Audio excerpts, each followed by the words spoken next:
but it sure sounded like you. Oh, come on. How can you tell? Well, I mean, because I have this sixth sense about when it's an important call from far away. Yeah? I can almost always tell. Yeah? Can't you? No, Oh. and it wasn't me. Okay, you don't have to keep saying that. It would have been nice. I miss you so. Oh, I miss you, too. So why didn't you call? But, honey, I do call all the time. Not just now. Look, I didn't think you'd be home this early. So you were going to call? Yeah, I was going to call. See, my instincts are always right. Reach up, don't wait for someone else. Reach out and touch someone. The Bell System. The Supreme Court handed down several important rulings today, winding up the current session. The justices ruled that the public and the news media have a First Amendment right to attend trials except in very special circumstances. They also ruled that the government may not enforce more stringent standards against worker exposure to benzene, a cancer causer, until the government proves the current rules are unsafe. And the High Court held that Congress may reserve 10% of public works grants for minority-owned businesses. Representative Perrin Mitchell of Maryland, a key force behind the 10% set-aside, says the court's decision means more than saving just one particular program. I think that had we lost in this one, that would have been the signal for all of the opponents of minority business enterprise to launch assaults on the other programs that we need so badly. Weather forecasters say the southwest heat wave, now more than a week old, will continue for several days more before there's a break. Nearly 120 deaths in several states have now been blamed directly or indirectly on the heat. Water rationing has begun in some areas, crops are failing, and livestock is dying. Further north, it's not as hot, but the problems are similar, and Montana Governor Thomas Judge wants help. We have a very serious drought condition in 21 eastern Montana counties that we have a very heavy loss of our wheat crop this year, and we've asked the Federal Emergency Management Agency for emergency help, and they denied that request, and I'm appealing that request to the federal government. Wheat crops are failing from the drought in the Dakotas, too, and South Dakota's governor wants the Agriculture Department to declare his entire state a disaster area. Heavy rain in the form of powerful thunderstorms with hurricane-force winds hit parts of southern Illinois Wednesday for the second time in a week. Power's been knocked out in thousands of homes and businesses. Roofs have been stripped from several buildings. Coast Guard officials say there's a freighter, the Blue Fire, in Cuba's Mariel Bay. They say it's being loaded with between 2,000 and 5,000 Cuban refugees, the latest installment of the Freedom Flotilla. The officials say they expect it to arrive in Key West the 4th of July. Now this. Come on! Coming! Oh, I can't believe we lost our traveler's check. Me neither. Come on, we've got to find the tour guide. Oh, there he is. Mr. Lee! Mr. Lee! What's wrong? Mr. Lee, we lost all our traveler's checks. All of them. What kind would? American Express. No problem. American Express has an office right here in Hong Kong. In Hong Kong and in hundreds of cities around the world, you can find help with American Express traveler's checks. Ask for them by name. I'm Reggie Jackson of the New York Yankees. July the 8th, the baseball players you voted for play in the All-Star Game. It's a great night for baseball. Listen here and enjoy every minute of the mid-season classic. Reggie Jackson of the New York Yankees inviting you to hear baseball's biggest night of the summer, the All-Star Game. Catch the Stars' biggest hits Tuesday, July 8th, beginning at 8:25 p.m. Eastern Time, with Vin Scully and Brent Musburger on many of these CBS radio network stations.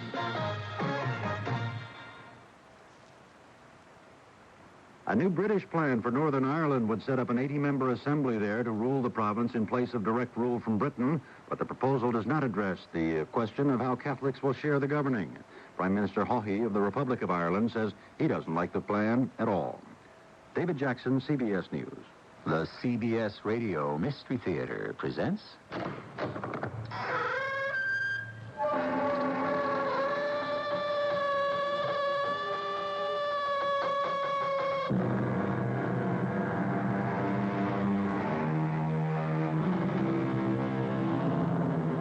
Come in. Welcome. I'm E.G. Marshall. I have always been struck by the similarity of animate and inanimate objects. A case in point, fatigue. In metals, for instance, a constant repetition of stress cycles produces fatigue, often leading to fractures. And so airplane spars, steel cables, locomotive axles, even bridges become unsafe. Stress can also make the human mind unsafe. Today, we place our radio microscope against a human subject and examine closely the strange emotional turmoil that leads to... Oh, but let me say no more. The story will tell itself. Lavinia, has something happened to Peter's mind? I'm not sure I like the influence of those people, Mr. and Mrs. Diedrich. He's very happy with them, George. Sees them every day. But that strange look in his eyes, have you noticed it? It's not right. There's something unhealthy about the whole thing.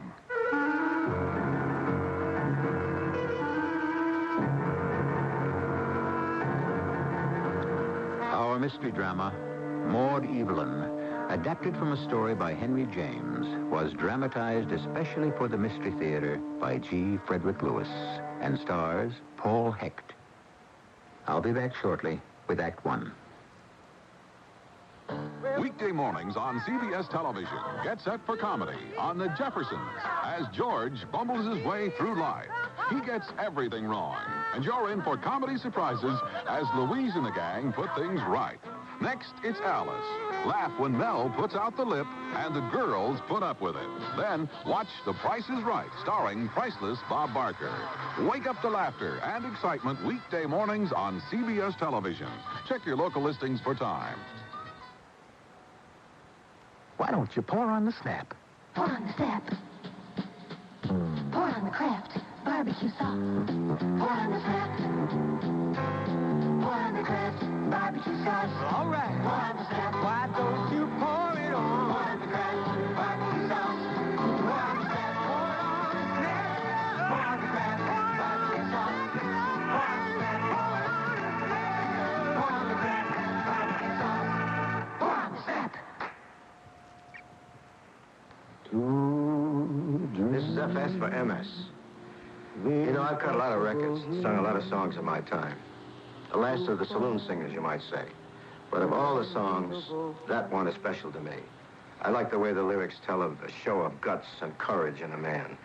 The Impossible Dream happens to be the unofficial theme song of the thousands of people with MS, multiple sclerosis. The awful crippler of young adults. Now, MS can strike just when you're starting to live. So we, you and me, we can help them beat their unbeatable foe, MS, by chipping in to pay for research to find a cure. And in the meantime, help buy a wheelchair or whatever until their impossible dream can come true. So when an MS volunteer knocks on your front door, maybe you'll remember the words I'm trying to say here. Because without music, it's a little tough for a saloon singer to tell it right. Thank you, and God bless. This message brought to you by the National Multiple Sclerosis Society.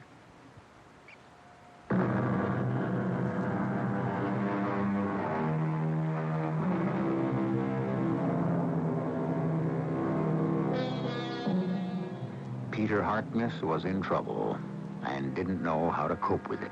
You see, Peter had inherited money. Well, not a lot, but enough to keep him from striking out on his own, making something of himself.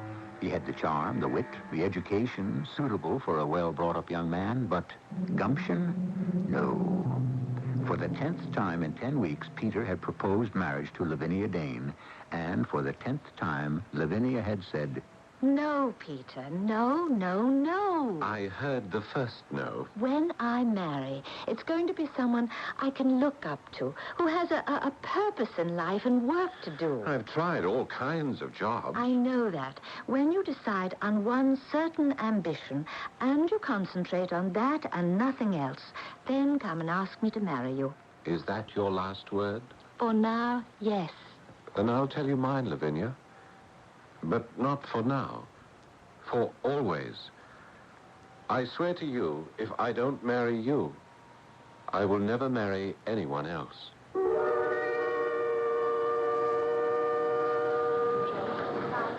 Cheers, George. Cheers. Now, say goodbye to me, George. I'm leaving London. Wish me luck. Wish me well. Peter, is this why you asked me out for a drink? To talk nonsense? Only the day before yesterday, you asked me to wish you luck. You were going to marry my sister. Yes, well, I've asked Lavinia 10 times in 10 weeks. And she always says no. Well, so you ask her 11 times. I thought you were crazy about her. I'm going away, and that's that. I've got myself a job with a travel agency that handles private tours of the continent. I'm due to leave for Switzerland and Rome on Saturday with a middle-aged couple. Very ordinary, very nice. I've met them, Mr. and Mrs. Diedrich. So you're running away. Oh, no, not at all. Lavinia wants somebody with a purpose and a future. Besides, if I'm out of London and she can't see me, perhaps absence will make the heart grow fonder. You, Peter Harkness, 5 years at Eton, then 4 at Oxford, a travel agent? Not even that. A nursemaid for the middle-aged who wish to be led by the hand from the Jungfrau to the Colosseum. Well, at least you're laughing about it. And everything's a joke to me, except Lavinia. And then, Lavinia, he said to me, everything's a joke to me except Lavinia. Now, what's wrong between you two? Well, there was never very much right with us, that's all. He was pretty wild-eyed when we left the pub. You don't think that he might do... Oh, something desperate because I won't marry him? No, I'm afraid not. You see, that's the real trouble. Peter's not given to desperation. And he's too influenced by the easy way and the kind word. And that's not the kind of man I'd like to have for a husband.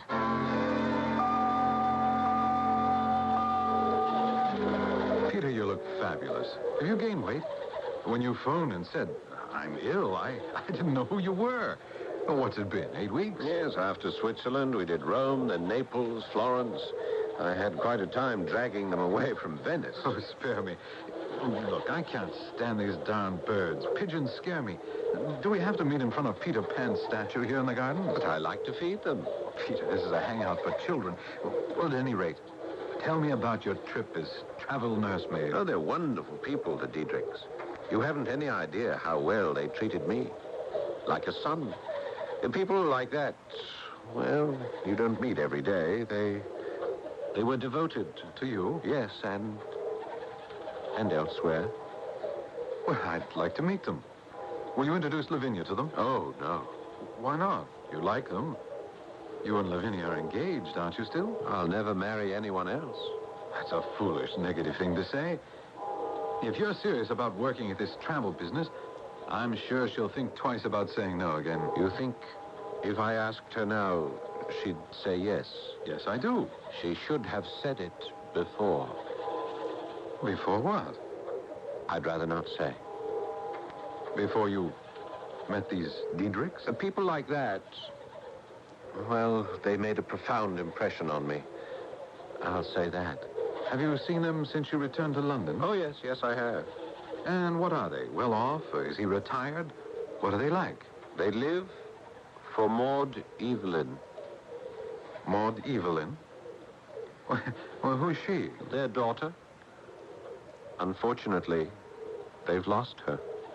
What do you mean? I mean, a great many people would take it that way, but they don't. They won't. Other people would have given her up. Is that what you're trying to say? Yes. Perhaps even tried to forget her. But the Diedrichs can't. Oh, well, do they keep in touch with her, communicate? All the while. Why, isn't she with them? She is. Now. Since when? Last year. Well, then why do you say they've lost her? Well, I'm the one who calls it that, but I don't see her. They don't want you to see her, is that it? How can I? I think, George, I've told you all I'd like to for now. Would you mind very much if I concentrated on feeding the pigeon?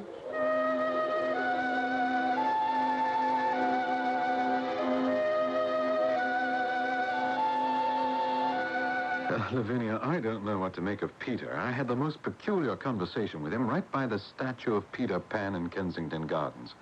I mean, have you seen him since he's back from his conducted tour? Oh, yes. Didn't you find him strange? I mean, has something happened to his mind? These people, these Diedrichs. He's very happy with them. You can tell it by just looking at him.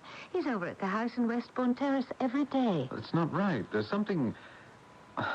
I don't know, unhealthy about the whole thing. Would you promise me in case he should want to introduce you to them, promise me to refuse to go. Oh, wouldn't you go to meet them either, George? No, never. But why? Aren't you curious? Well, I can't explain it. If I believed in Satanism, I might say theirs is an evil influence. George, did he tell you about this Maud-Evelyn? Well, he was very evasive about it. And mysterious, I thought. I said there was a daughter, but there seems to be something the matter with her. Do you know what it is? The matter with her is simply that she's dead. What? When did she die? Oh, years and years ago. She was 14, I think, a little girl. Isn't that the impression he gave you? Well, he had this peculiar look. He said that she was always with them. Do you understand what he meant? Well, the Diedrichs live for her memory. She's with them in the sense that they think of nothing else. But what could be his interest in a little child? Well, it appears that she's a lovely little thing. Peter? Our Peter is interested in a little girl in a pinafore? Oh, I think she was older when she died. Perhaps 16 or 17. Every time he tells me, he adds a year or so. Do you know what he told me? That the Diedrichs are in touch with this deceased child. They communicate with her. Oh, but they do, in a way. They go in for mediums and spiritualists, that kind of thing. Well, Peter, does he go with them to these seances? Oh, no. Ask him to show you the girl's photograph. He carries it with him. He goes around showing pictures of a young girl he never knew. I had a feeling I was right. He's possessed in some way. George, what if I'm also possessed? Or at least affected? By a photograph of a child? Not the beauty of the face. I don't mean that. Well, Lavinia, obsession is obsession. It's dangerous. No, I don't mean it in an ugly way. But the whole thing, you see, the attitude of the parents, the way they've made the girl's memory almost a religion. I think that's what Peter came to tell me yesterday. Not to ask you to marry him again? No. Believe it or not, George, I think Peter has found something as important to him as I was.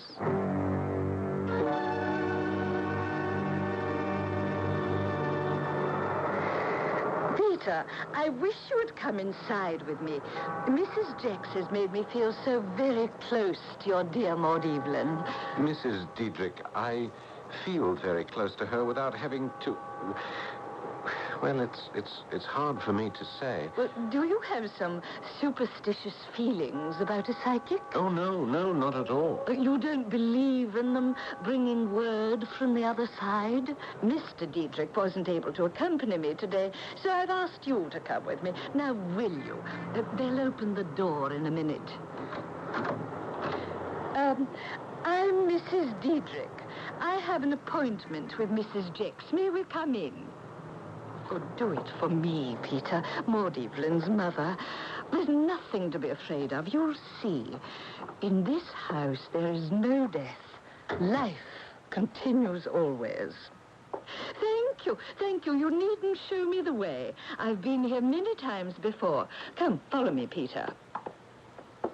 Now, there is where she is. That's Mrs. Jex. She's sitting behind that long table, leaning back in her chair. Is she alive? Very much so. She's waiting for us. She's in a trance. Here.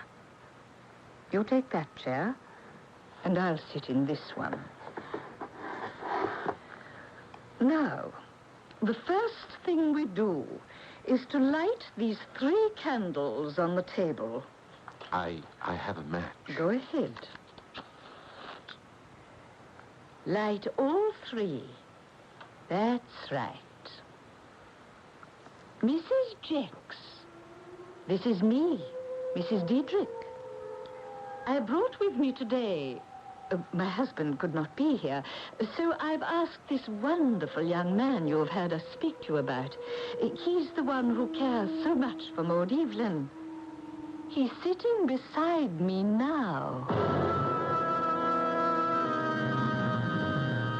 It would appear that Peter Harkness is falling under some spell which is obliterating all but fantasies from his mind. Would that he could but remember those words of Edgar Allan Poe. All that we see or seem is but a dream within a dream. I shall return shortly with Act 2. Ready on set. Hi, this is Michael Landon. You know, what goes on behind the scenes is important. Because if things don't work well here, they won't work well up front. Same with pictures. What's behind them can make a difference. So I get mine printed on Kodak paper. And it's always available where you see the Kodak paper sign. You can't miss it. It's the sign with that memorable face. Mine. You're on, Mr. Landon. Okay. Look for the Kodak paper sign when you get your pictures developed. And tell them Michael sent you. Full aboard, Southampton, Winchester, and London. Honey, sit down. Tickets. Tom, what's the matter? I don't know how we're going to get to Southampton. I can't find my wallet. Your wallet? Yeah. It had all our traveler's checks. Honey, I know. What seems to be the problem? I lost my Yes, wallet. with all our traveler's checks. What should we do? What kind were they? American Express. American Express. Ah, well, they've got an office in Southampton. It's our next stop. American Express has over 1,000 travel service offices around the world to help you. American Express traveler's checks. Ask for them by name.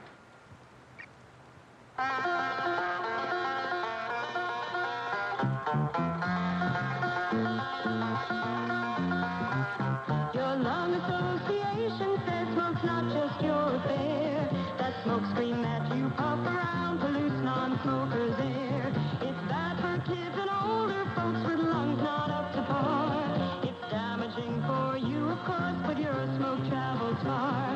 Your lung association says please keep this thought in mind. It's double damage all around and doubly unkind. So try to kick the habit and give everyone a break. Please do it for your life and breath and everybody's sake. Your lung association and you know that cigarettes are a breathing hazard. Smokers, please don't add that extra offense. Give us a break for life and breath.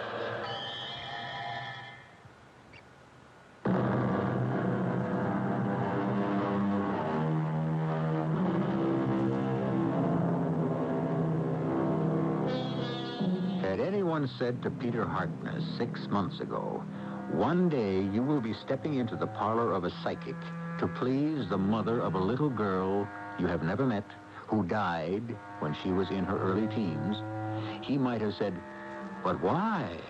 I want to marry Lavinia Dane. What should I do at a seance? Let us listen. Perhaps we may understand what Peter Harkness cannot. Mrs. Jacks, I am Mrs. Diedrich. I brought with me a young friend who also wishes to communicate with Maud-Evelyn. Let the quietness and twilight fall around you, Mrs. Diedrich. Do you have any word from my daughter today? She has much to say to you and to the young man. Mrs. Diedrich, is this medium a woman? She sounds like a man. It is her guide talking through her. Her guide? Sir Walter Scott. He communicates from the other side. I sense disturbances of the soul. Oh, no, not at all. I was just explaining. Please, go on, go on. This unfamiliar spirit seated beside you, Mrs. Diedrich. I read his aura. The physical, the mental, and spiritual auras. I sense they all go to make up an entity whose name is Peter Harkness. That's fantastic. I've never told Mrs. Jacks a word, not a word. She didn't even know you were coming. I assure you this Peter Harkness is a true friend, a like spirit, and can be trusted completely. Sir Walter, do you have any message for me from Maud-Evelyn? Has she been taking care of herself, not getting into any drafts? Maud-Evelyn is very happy. She asked me to say to you, she will have something of importance to reveal when you come for your next city. Something of importance? Oh, couldn't you ask her to give me a clue now, please? It has to do with Peter Harkness. I knew it. I felt it all along. For weeks now, I've been sensing her presence very strongly. I have only this request from your daughter, Mrs. Diedrich. And that is to be sure to bring Peter with you at the next sitting. Oh, yes, I will come. I'll be here. Tell her that. That is good. We shall try for the transmutation of your mind, Peter, to contact the invisible world around you.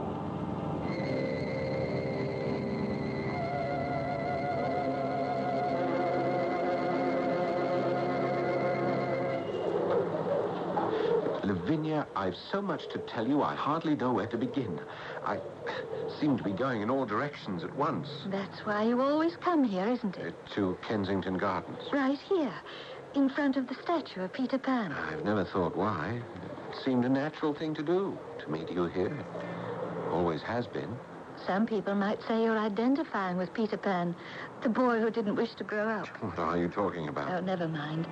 Another time I'll go into it. I'm glad to see you, Peter. You look well and prosperous, and a little fat. You must be eating well. Well, they've adopted me, the Diedrichs. Mrs. Diedrich is an excellent cook. It shows. They are the simplest, kindest, yet most original and unusual people. Well, if they've taken a liking to you, that speaks well for them. Do you have friends in common? Whom do they know here? No one but me. They keep to themselves, but... well, they are extraordinary people. They have certain beliefs which may seem strange to others. Such as what, Peter? We sensible people are not supposed to believe in the existence of what we cannot explain, yes? Am I right? I suppose so. In fact, before I went to Switzerland and Italy with the Diedrichs, I couldn't abide anything I could not understand. I disliked the mysterious. You see, what I'm getting at, Lavinia, is that in the past few weeks, Mrs. Diedrich has been taking me to her spiritualist, Mrs. Jex. Oh, I thought you didn't believe in that sort of thing. I didn't. But this lady spiritualist is incredible. Her guide, who speaks through her from the other world, is Sir Walter Scott. The Sir Walter Scott, the Scottish author? Oh, no. Yes, and he carries messages to us from Maud-Evelyn. So, well, the three of us have become quite close. Do you understand? Frankly, not a word, but I'll certainly listen to you. Mrs. Diedrich and myself and Maud-Evelyn, well, we share at least an hour, sometimes more each day. Each day? Well, you spend quite a lot of time with this spiritualist. Yes, a lot, but not enough. I'm training myself to become a better instrument, and then I won't need any guides or mediums. Maud-Evelyn will come to me herself, directly. I have such very strong feelings for her. For a child who died many years ago? She's not a child.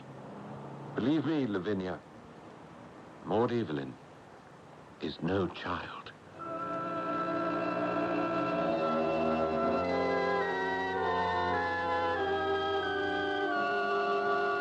George, do you know what Peter has now made himself believe? About the deceased daughter of the Diedrichs. He thinks he knew her when she was alive. But that's not possible. You know that. And he speaks of her as if she wasn't a child, but that she was quite grown up. Well, I don't know when imagination leaves off and madness begins. Well, he tells me stories, happenings they shared, conversations he had with this girl, what she used to say, what they did together, places they went. She's more real to him than reality itself. His mind is full of Maud-Evelyn. Lavinia, do you think Peter has gone mad? No, I don't. I can't. It's all too beautiful. Lavinia, don't tell me you're becoming infected with this preposterous theory. It is a theory, George, but not really so preposterous. How can you talk like that? If he has caught this contagion from the Diedrichs, I hope you're not going to catch it from him. I don't know if I should tell you this, George.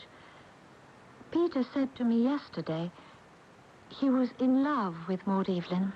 Lavinia, do you honestly feel that he is entirely sane? When he tells it, And you see his eyes so filled with love. It takes your breath away. It's that beautiful. It's pathetic. A young man of 25 talking about his love for a 15-year-old who's dead, who he's never met. All of a sudden, she's not 15, she's 16, 17. How can you be rational? How can her parents be? But don't you see, if Maud-Evelyn was older when she died, then her mother and father have more of her to remember. So they fabricated that as well. No, they believe it. As I would if I had to. You see, this way, the girl had more of a lifetime. Oh, yes, I know they invented it, a whole experience for her to talk about and share.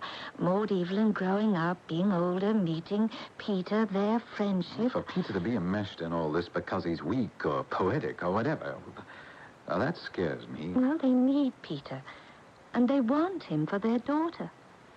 I wanted you and Peter to be married once. Lord, how long ago that seems.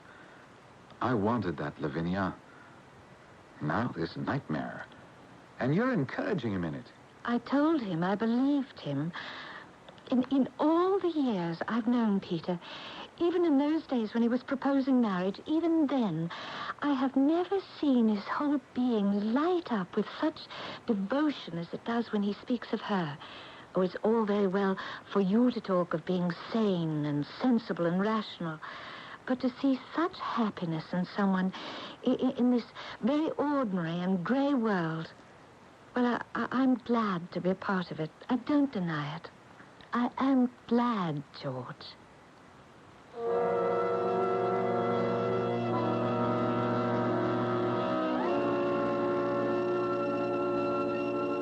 George, you all right? Your eyes will get accustomed to the dark. I really appreciate your coming with me at the last minute like this. No, not at all. Lucky I ran into you in Westbourne Terrace. Well, how often do you and Mrs. Diedrich visit this Swami? Oh, she's no Swami. Her name is Mrs. Jex. She's a medium of the first order. Mrs. Diedrich will be very disappointed. She hates to miss a single sitting, but, well, Mr. Diedrich is really quite ill, and she couldn't leave him. I'm glad I didn't have to come alone, really. Well, this is the first time I've been to a psychic. Does your Mrs. Jex do table rappings or tea leaf readings or what? George, don't be such a cynic. She's a medium. Through her, we get news from the other side, brought to us by Sir Walter Scott. Come now, Peter, you're having me on. Shh. Now, we must remain quiet. I light these 3 candles, and the séance will begin.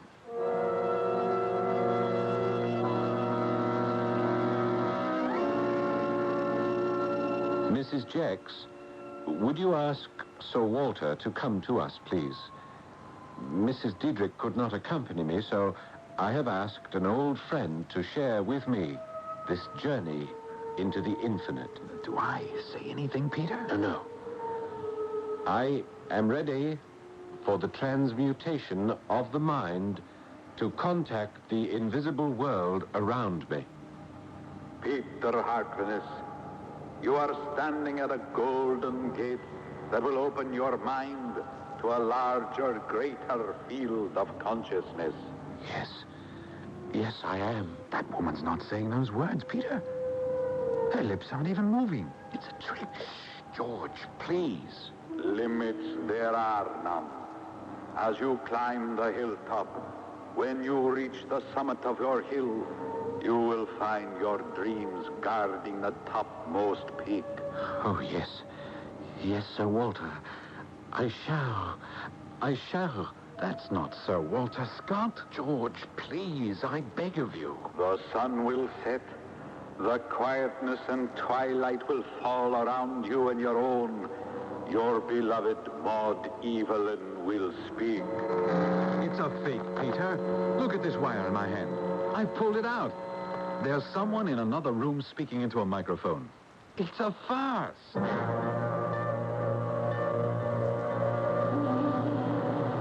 I'll thank thank you not to walk along with me, George. I have nothing to say to you. Oh, Peter, are you angry with me because I unmasked the terrible fraud? You had no business interrupting the seance. You were a guest in that house. You saw the wire in my hand and the voice suddenly stopped. Now, what do you think that was? Well, yes, of course, the guide stopped with your behavior. Oh, it's too ridiculous, Peter. Now, which way are you going? That's not the street to your house. To Westbourne Terrace. That's where I'm living now. With the Diedrichs? That's right. With them. What will I say about your shameful behavior? Supposing Mrs. Jex calls her or writes her a note. She won't say anything. She'll be afraid to. It would ruin her business. London is full of charlatans who prey on people's loneliness. Oh, that this should happen today of all days. I feel ill. Oh, Peter, calm down. It's not the end of the world. I wish it were. But what did you mean? Today of all days. Today is the anniversary of my blessed engagement. Oh, I hadn't realized. You mean to my sister, Lavinia? What are you talking about? I mean my true engagement to Maud-Evelyn. We talked about stress, emotional fatigue, which can cause a breakdown in the human psyche as surely as if it were a rubber band stretched beyond its tolerance. That's one possible explanation. Yet, who is to say that an imaginary world is not a greater refuge than the world we know? Henry James has created three people, Peter and Mr. and Mrs. Diedrich, for whom fantasy is the only reality. I shall return shortly with Act 3. I can't see germs. How do I know they're there? Oh, you'll know all right. Who are you? I am salmonella. And I am his pal, Arnie. Us germs live on meat and poultry and on foods made with eggs and dairy products. And when they're left out of room temperature for over 2 hours, we grow and grow. And you germs make food taste bad, don't you? Not necessarily. No, we're sneaky. But after you've eaten food we've gotten to, you'll know. Yeah, tummy cramps, headache, nausea, and also you go... Sleeping lizards, you're starting to gross me out. Tough, kid. It's the germ's creed to spread food poisoning on an equal opportunity basis. Yeah, to the high and the mighty and to you. Well, my mom knows how to outsmart you germs. I keep food hot, I'll keep them cold, never in between. Food poisoning, who needs it? I keep my kitchen clean. For a free booklet, write to Food Safety, U.S. Department of Agriculture, Washington 20250. Go out and buy a bunch today. That's your new TV commercial, Mr. Sloak, for Snacky Crackies with Raisin Pits. How much did that actually cost me? Cost? Yes. Well, we're still adding it all up here. $42,000. TV is so expensive. Not as long as there aren't any changes. Did I mention there may soon be a worldwide shortage of Raisin Pits? One TV version without Raisin Pits. How much will that add to the... $3,000. And we want to tell Health Nuts we make snackies with Health Nuts. $279,000. And we need a version that will talk to the financial community. Put the singing mouse and the dancing bunny in a business suit for... Let me have that one for you. $380. If business conditions make it necessary, with radio you can afford to change commercials fast. If you want to really target consumer groups, it won't cost a fortune to make commercials that fit each audience. Put amazingly flexible radio to work as a primary medium. Radio, it's red hot. For the red hot facts, call this station or the Radio Advertising Bureau. They brought you this message.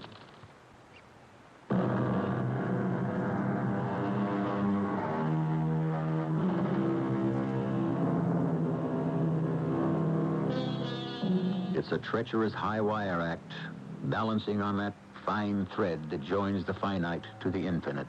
And George is at the perilous midway point in his attempt to rescue Peter from falling to where no net can catch him. Did you say, Peter, that today is the anniversary of your engagement to Maud-Evelyn? That's what I said, George. It was inevitable.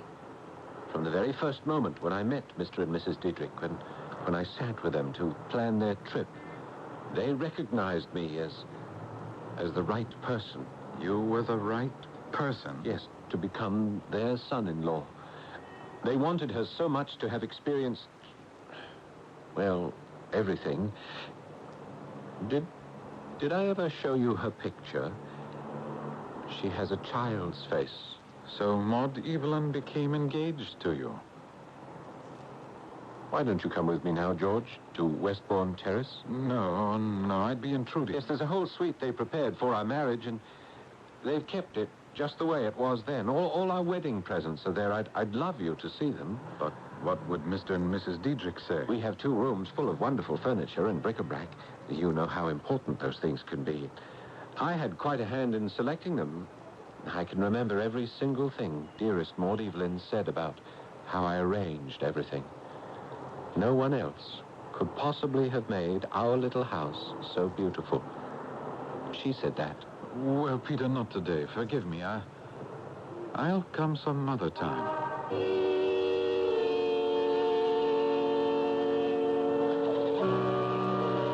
I thought you said George would be meeting us here, Peter.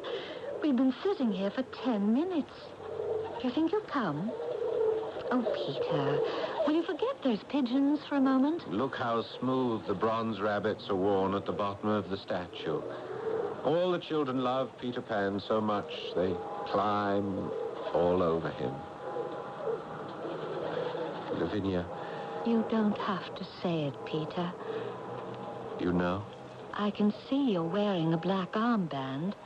You don't have to tell me anymore. I understand. Hello, Lavinia, Peter. Oh, there was such a traffic jam at Marble Arch. I thought my cab would never get through. Oh, I've only been here a few minutes, George. It's been too long since the 3 of us were together. I'm afraid I have something infinitely sad to tell you both. I see that. I hope you've lost no one that I know, Peter. He has lost a wife. Your wife? I didn't know you had a wife. The more we live in the past, the more times we find in it. I live in the past, too, Peter. But I hope, sister dear, not with the result of making such extraordinary discoveries. You see, her parents wanted it for her, wanted it so much. So, well, it worked out. We married. Maud-Evelyn did have all her young happiness. You married? The marriage did take place. Ah, so now you're a widower. And the black armband is a sign. I shall wear it always. But when she died, wasn't that years ago? Peter, isn't it a little late to have started to wear black? I had to wait until all the facts of my marriage gave me the right. Now, if you'll excuse me, I must go. They're waiting for me. They become quite anxious if they don't know where I am.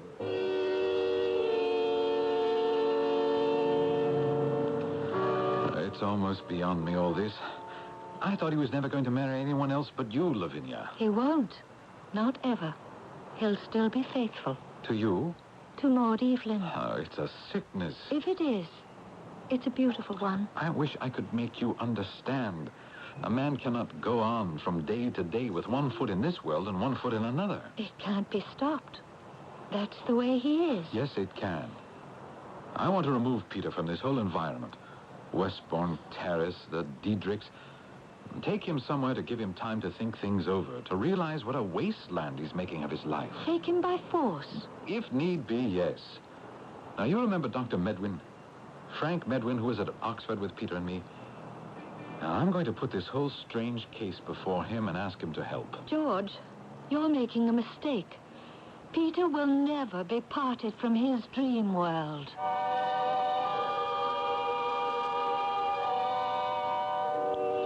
I can't begin to tell you how delighted I am you both have come to visit me here in Westbourne Terrace. Now, Mr. and Mrs. Diedrich occupy the entire top floor. They're out at the moment, so we'll have the whole place to ourselves, and, well, I can show you the wedding suite as we've kept it all these years. All these years? And how long have you known the Diedrichs? Since last spring, no? George, don't keep pinning him down. You go ahead and show us everything, Peter. We want to share it with you. Wait till you see. Oh, it's a treasure house. I furnished a lot of it myself.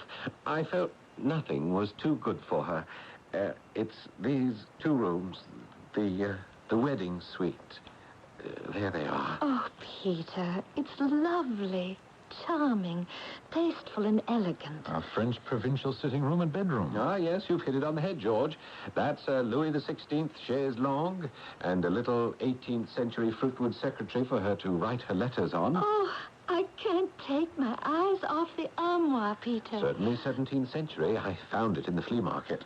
Peter, you've done an excellent job of decorating. It was for her. It was for us. Oh, I like that old cotton paneling on the walls. Recognize the Tree of Life design?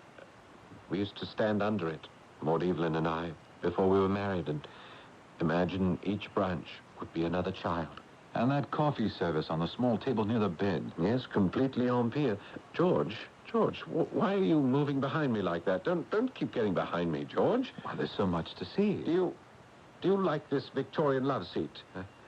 I come down here by myself every day and sit there alone and think of her. Oh, and there's my pride and joy. Our bed with lace canopy. It's never been slept in. George, what are you doing? Will you let go of my arm? You're twisting it. George, Ow. do be careful. I can't bear this. Lavinia, open the bottle quick and put some chloroform on the handkerchief. George, Lavinia, please.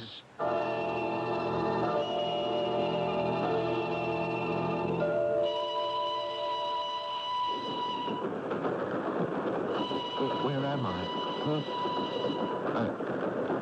Look, I'm asking you nicely. Why am I on this train with you? No luggage. Where are we going? All right. Do you remember Frank Medlin? Yes, of course.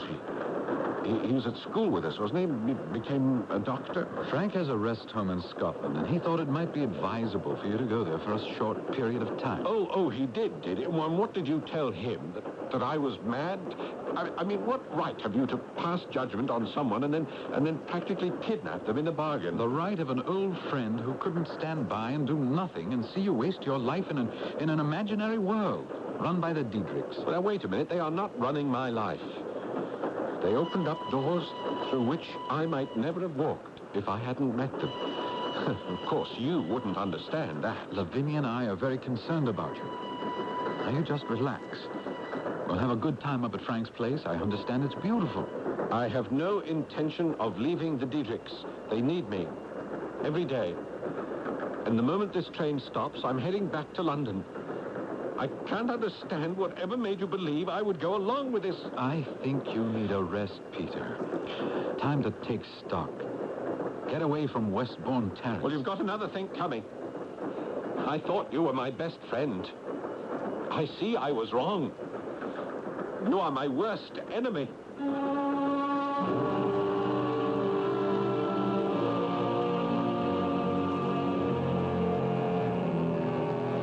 George, admit it. It was wrong of you. It was wrong of me, too. Peter may not take it kindly, you barging into his house. Well, I've been trying for a month to see Peter, apologize and make amends. It was your idea for me to just show up at the front door. Oh, ring the bell again, will you? I know him and how suspicious he is. He's probably peeking out of an upstairs window and decided not to open the door. Well, he'll open it for you, won't he? Where are the Diedrichs? Don't you know? That's why he's sworn never to see you again. Well, what have I to do with them? Well, 5 weeks ago, when Peter got back from the train ride, both of them, the Diedrichs, had become ill and were taken to the hospital.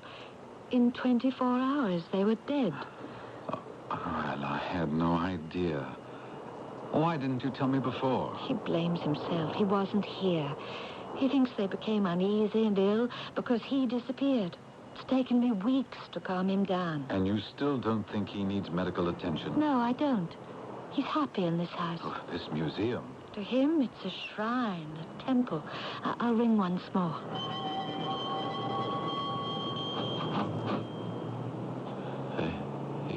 Yes? May we come in and talk to you, Peter? Who are you? Maud-Evelyn. I've been waiting for you. Where have you been? Peter? Maud-Evelyn, send that man away. I don't wish to see anyone. Peter, it's me, George. Don't stand out on the stoop, Maud-Evelyn, dearest. Come in. Goodbye, George.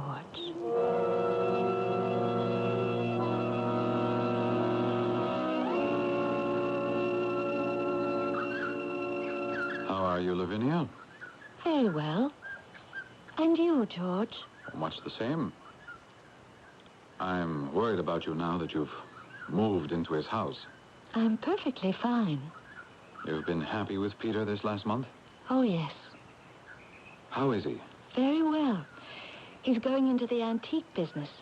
I persuaded him to sell some of those antiques. He has quite a flair for that. Does he know you're meeting me today? I owe you an apology for what he said that day, George. Remember? Send that man away. Well, he didn't know who I was. But he was in such a state. I noticed that, Maud-Evelyn. Anyway, no, I didn't tell him we were meeting here in the gardens. Why do you suppose he used to come to this very spot time and again to feed the pigeons? He still does sometimes. We sit here at the feet of Peter Pan. But why? He's never told me. And you're happy, are you, Lavinia? The happiest I've ever been. He still calls you Maud-Evelyn? Yes. Actually believes you are? Yes. Oh, my Lord in heaven. How long can you go on playing this dreadful game? Maud-Evelyn, a girl who died in her teens years ago. Remember, he said he would never marry anyone else but me. Well, I've made that possible. You're married to him? Yes. We're married now. Oh, what about the names? Didn't you have to give your right name to the registrar? Peter thought it was a good joke, that's all. And you think it's a joke? Acting out the part of someone else? Oh, but I'm not acting. I've only borrowed a name to make a man happy. What do you think would have happened to Peter if that world of his imagination had come crashing to his feet? Do you remember reading your Peter Pan, George? I didn't want to end up like Wendy, who saw Peter less and less clearly as time went on. I could not live in separate worlds and leave him all alone in Never Never Land.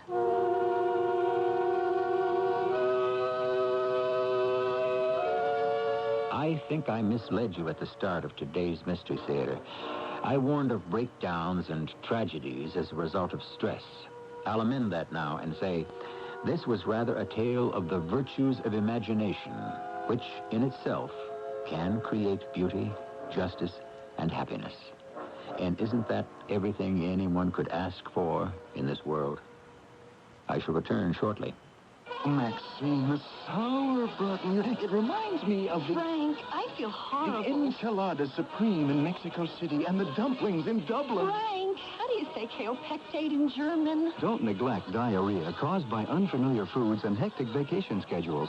Kaopectate's natural, time-tested ingredients can bring quick relief anywhere in the world. What's more, a majority of physicians recommend kaopectate. How about Paris for dessert? Dear kaopectate, wish you were here. Read and follow label directions.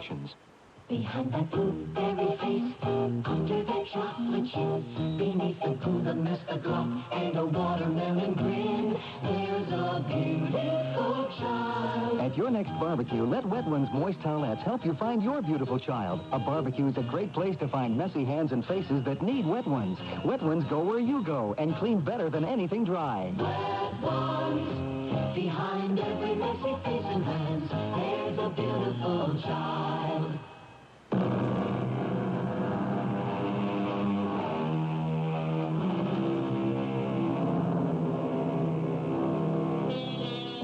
Before I go, let me take a leaf from the author's book.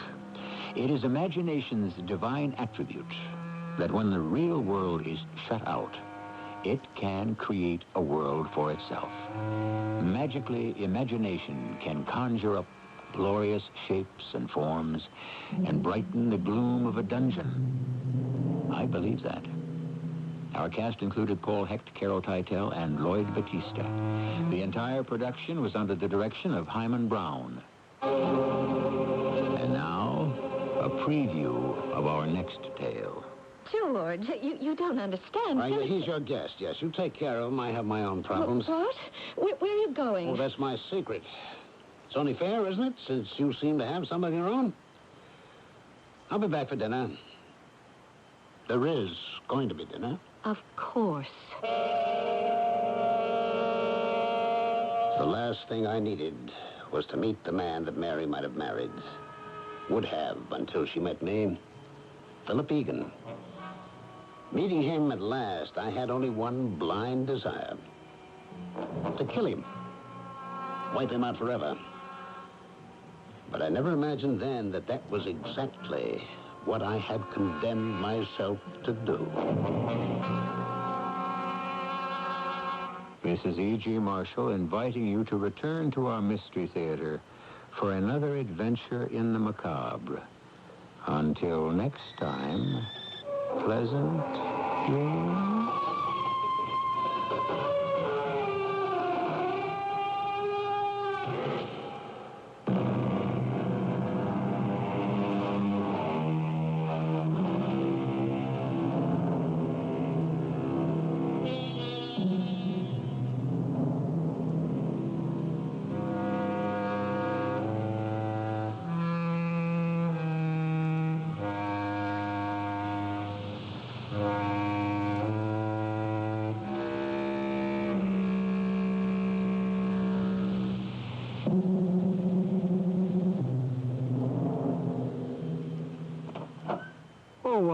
Excuse me, you must be the Lockharts.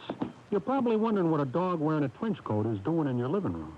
Well, I think you forgot to lock your door. Now, you shouldn't do that. I could have been a perpetrator. As the crime dog, it's my job to teach you and your neighbors to protect yourselves. Make it your job to learn. Write to Box 6600, Rockville, Maryland, 20850, and help me, take a bite out of crime. A message from the Crime Prevention Coalition and the Ad Council. This is Gregory Peck speaking for the Alliance to Save Energy. Our country is facing serious energy problems. If we don't start using our resources wisely, we're heading for trouble. Send for a free energy guide which explains what you can do to help. Write to the Alliance to Save Energy, Box 57200, Washington, D.C. That's Box 57200. A public service message from the Advertising Council. We're nearing the 12 o'clock hour here at News Radio 95, and here are the stories that we are following for you. There is some good news for laid-off auto workers in Detroit. There are more TRA funds available, and we'll have a full report. Chrysler Chairman Lee Iacocca says unless car sales begin to pick up in the 1980 model year, the company could have some more problems. I'm Rob Marr. That story coming up. Negotiators for the city of Detroit and striking city workers are back at the bargaining table at this hour, and Ernie Willis will be along with a live report. And CBS World News is next at 12 midnight. Good evening. For News Radio 95, I'm Dave Greer. Weather Command says for the early morning, fair to partly cloudy, a low of 58. On Thursday, chance for patchy morning fog, 64 right now. You're listening to Detroit's News People on News Radio 95, WWJ, Detroit. CBS News. Congress has finally passed an emergency spending bill, sending the measure to President Carter for his signature. I'm Rita Sands reporting on the CBS Radio Network. The $16.9 billion package of supplemental funding includes $75 million for aid to Nicaragua and restores $143 million for state revenue sharing. The Senate approved the bill even though some senators sharply attacked the House decision to cut out money for the U.S. Export-Import Bank. The spending bill does contain money for a variety of government programs, some on the verge of running out of money, some already have. The bill also contains $1.5 billion in loan guarantees for Chrysler Corporation and an equal amount in aid for auto, steel, and other workers laid off because of foreign imports. More news after this. Where is that clerk? Can I help you? We have to see the hotel manager. Right away. I'll get him. And hurry. Oh, John. It's okay. Our vacation's ruined. Don't worry, honey. Please, maybe we can find someone who... Hi, I'm the hotel manager. Oh, listen, we've lost our traveler's checks. All of them. What should we do? Well, what kind were they? American Express. Right. American Express. Come on, I've got their number right here. You can call for help anytime from anywhere in the country with American Express traveler's checks. Ask for them by name. Tinsel, the deal. I tell you, Max, it's going to be the highest gross picture in history. Tinsel, the part. I'll do anything to play Marilyn Monroe, Mr. Garvey. Anything. Tinsel, the Hollywood novel that only an insider like William Golden, Academy Award-winning writer of Marathon Man, could have written. Tinsel, the runaway bestseller about how today's Hollywood really makes its deal. Tinsel, a Dell paperback. At a dinner speech in Boston tonight, Senator Edward Kennedy warned that the Democrats will lose the presidential election if they swing toward conservative policies. Andrea Carnero of station WEEI in Boston has a report. Senator Edward Kennedy brought cheers from several thousand Massachusetts Democrats at a $100 per plate fundraiser with the promise that he will continue in the campaign and that he hopes to be the Democratic nominee in 1980. But he warned in an indirect attack on Jimmy Carter that the party must not abandon its principles. For many years, we have been the party of economic democracy and social justice. That tradition is under attack today from powerful forces, seeking to replace positive action with negative reaction. We cannot defeat those forces by tilting towards them. If retreat is to be the order of this day and decade, then the nation will turn to the Republic.